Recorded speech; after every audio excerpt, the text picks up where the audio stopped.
이 바사왕 고레스를 들어 쓰셔서 하나님의 구속사를 성취시키시기 위한 일환으로 그 전쟁에서 승리하도록 하나님께서 조치를 취하셨다. 우리는 이렇게 해석할 수가 있는 것이지요.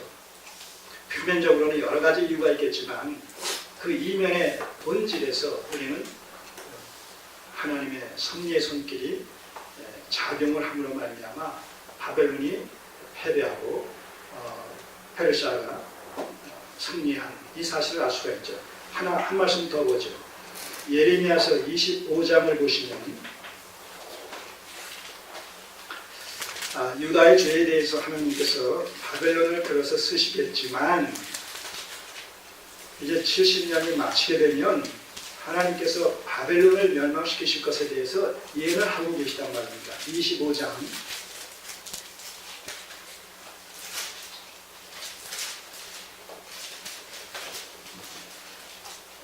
예레미야서 25장 12절 이하를 보시면 12절 나 여호와가 말하노라 70년이 마치면 내가 바벨론 왕과 그 나라와 갈대아인의 땅을 그 죄악으로 인하여 벌하여 영영이 황무케 하되 바벨론이 유다를 멸망시킬 때 얼마나 잔인하게 또 얼마나 하나님을 모욕하는 망령되게 일컫는 성전을 허물고 기명들을 다 탈취해가고 예루살렘 성과 왕궁을 허물어서 신정 왕국의 어떤 존립에 결정적인 이런 해악을 끼친 이 사실을 물어서 70년이 차게 되면 범죄한 유다 민족들을 정화시키신 후에는 오히려 도구로 사용했던 바벨론의 죄를 물어서 바벨론을 멸망시키시겠다는 이런 하나님의 의지가 이미 예레미야의 예언을 통해서 표명되고 있다는 겁니다. 이럴 때 누구를 들어서 이제 바벨론이 멸망당하게 될 거라는 거예요? 이제 바사왕 고레스 이렇게 연결이 된단 말입니다. 그러니 우리가 이런 것을 보면서 역사의 주관자가 하나님이시다. 하나님께서 기뻐하시는 가운데 역사를 섭리하신다. 그런 의미에서 이 세상 역사라는 것은 하나님의 구속사를 성취시키는 일에 하나님의 도구로 사용되어지고 있다라는 사실이 아주 분명하게 확인되지 않습니까? 우리가 믿는 하나님, 우리를 구원해 주시고 자녀 삼아 주신 또 아버지라 일컬으시면서 기도하라고 말씀하시는 이 구속적인 하나님이 바로 이 하나님이시다 말입니다. 이런 하나님, 우리가 믿고 섬기는 하나님, 바로 이런 하나님. 어느 꿈속에서 나타내서 이래라 저래라 하는 그런 하나님이 아니라 성경에서 계시되어진 바로 이 하나님이 우리가 섬기는 하나님이란 말입니다. 이 하나님을 우리가 바르게 그 정체성을 인식하고 또 깨닫고 그리고 그분을 믿어야 된다는 거예요. 그분을. 성경에 계시된 객관적인 하나님, 내 꿈에 나타난 주관적인 하나님이 아니라 아주 중요한 것이죠. 그래서 신앙은 성경에 의해서 객관적으로 증명이 돼야 돼요. 내 신앙이 성경에 의해서 증명이 되어져야 된단 말입니다. 인정이 되어져야 된단 말입니다. 인준을 받을 수 있어야 된단 말입니다. 내 신앙이 성경을 볼 때 성경과 다르면 그건 내 신앙이 이 주관주의에 빠진 것이 될 거예요. 계시 의존적인 신앙이 되어져야 된다는 것이죠. 자, 다시 에스라서로 넘어주십시오. 자, 이렇게 해서 때가 찰 때에 하나님께서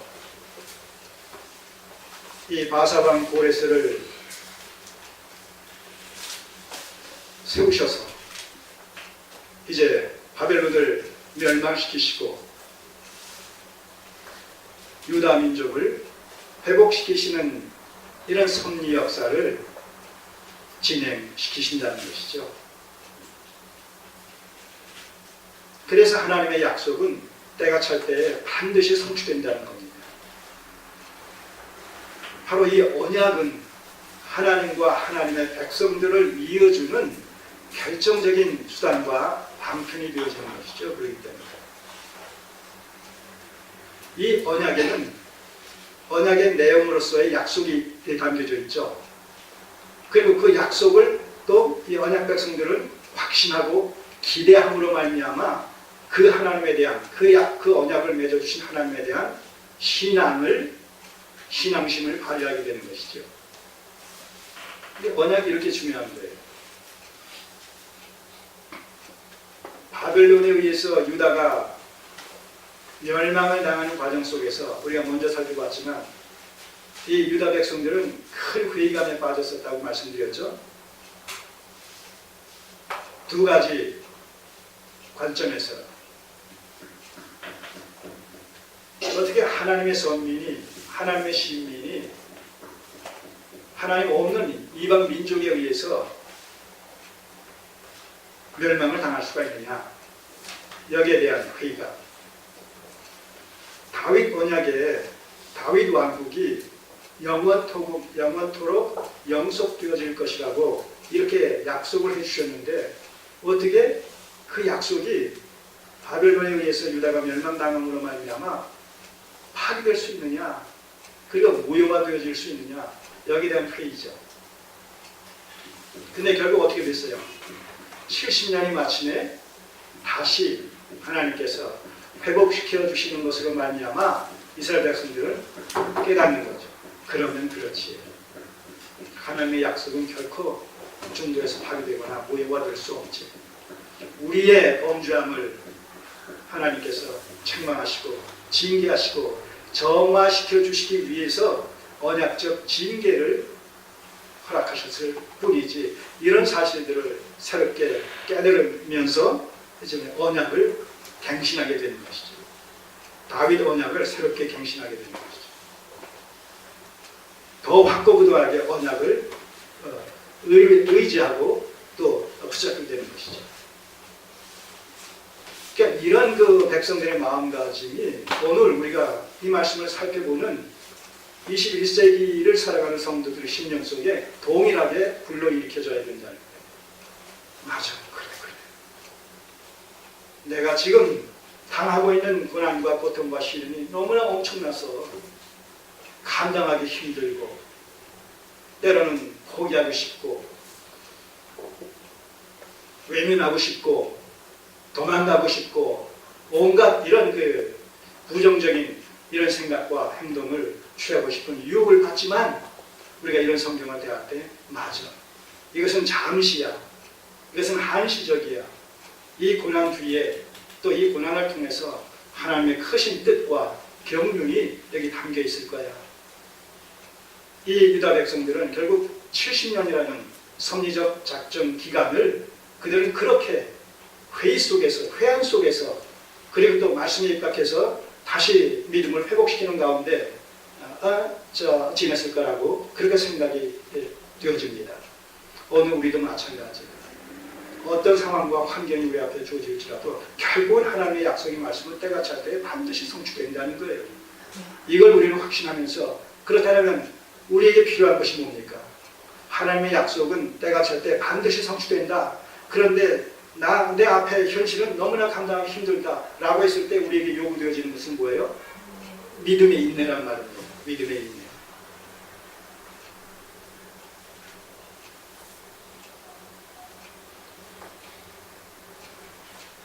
사실 이때에 이제 포로 귀환에 대해서 얘기를 하지만 1차 스룹바벨에 의해서 귀환한 백성들이 대략 5만 명이에요. 그런데 이 5만 명을 일컬어서 이 선지서에서는 뭐라고 얘기하냐면 남은 자들이라고 얘기해요. 다시 말해서 포로로 잡혀갔던 그 유다 민족, 또 먼저 아수르에 의해서 그 흩어졌던 이스라엘 백성들, 이들이 다 돌아온 것이 아니란 말입니다. 일부가 돌아왔는데 그 일부를 가리켜서 남은 자라고 합니다. 그 나머지는 누구냐? 거기에 귀화되어진, 거기에 정착한, 여기가 좋사오니 하면서 시간이 감에 따라 현지 문화에 그 나름대로 익숙해지고 적응이 되어져서 동화되어진 무수한 더 많은 사람들이 있었다는 것이죠. 단지 남은 자만이 돌아왔다는 거예요.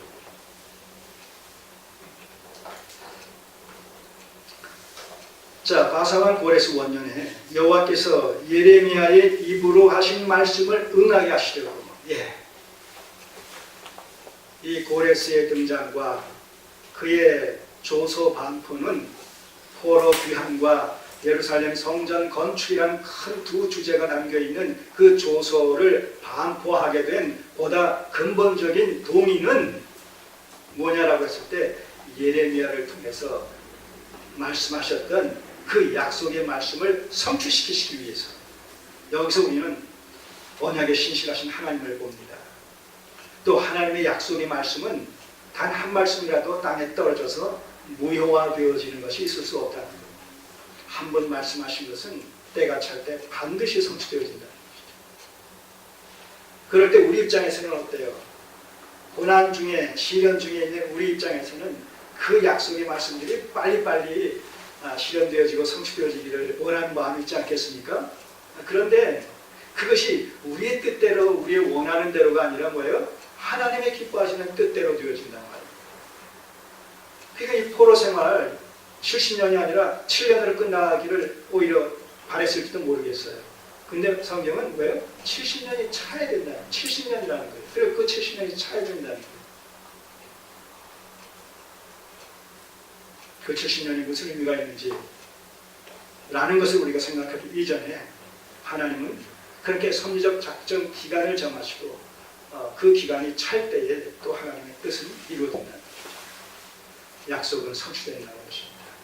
그래서 이 조서반포의 근본적인 동인이 뭐냐라고 했을 때 예레미야 입으로 하신 말씀을 응하게 하시려고 바사왕 고레스의 마음을 감동시키심에, 그러니까 이런 표현 속에서 우리는 하나님의 절대 주권적인 섭리의 손길이 고레스에게 작용하고 있다라는 사실을 우리가 여기서 또 확인하게 되는 것이죠.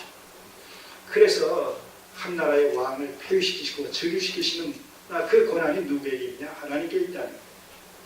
당시의 바벨론 또 페르시아 이런 그 대제국은 감히 넘볼 수 없는 강력한 그런 국가였죠. 그런 나라의 왕을 세우시고 폐위시키시는 분이 누구냐라고 했을 때 하나님이시죠. 물론 현실적으로는 여러 가지 그 전쟁에서 승리할 수밖에 없고 또 패할 수밖에 없는 그런 그 이유들이 있었겠죠. 그러나 이면에서는 뭐예요? 하나님의 절대 주권적인 승리의 손길이 그들을 좌지우지함으로 말미암아 그 세상 역사의 판도가 바뀌어지게끔 그렇게 하나님께서 주관해 가신다는 거예요. 지금도 마찬가지예요.